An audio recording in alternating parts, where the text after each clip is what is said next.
Tiga penanya yang kita beri kesempatan. Mohon maaf ini sudah Oke, baik. Ya, karena panitia mengizinkan hanya untuk satu orang lagi, tapi Calon Wakil Gubernur Maluku Abdullah Fanat seperti menari bebas di panggung yang disiapkan KPU bekerja sama Kamar Dagang dan Industri Indonesia Maluku, Jumat 22 November 2024. Talkshow bertemakan, Menuju Maluku Makmur, itu betul dimanfaatkan mantan Bupati Seram bagian timur 2 periode itu tatkala paslon gubernur dan wakil gubernur lain tak menghadiri kegiatan tersebut. Tak membuang waktu, Fanat langsung beraksi ketika diberikan kesempatan berbicara. Membuka dengan sekilas visi misi, kemudian mengulas singkat temuan lapangan saat ini hingga sesekali membuang sindiran terhadap paslon gubernur lain.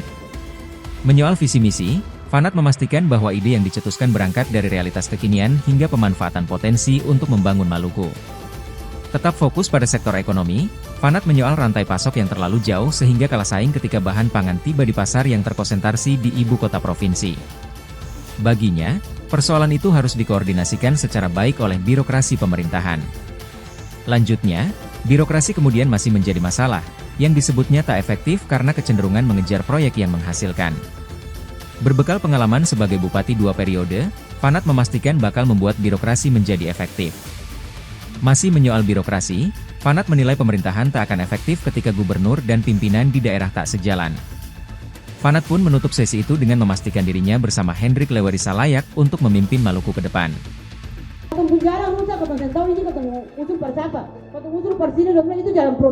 Download Tribun X sekarang, menghadirkan lokal menjadi Indonesia.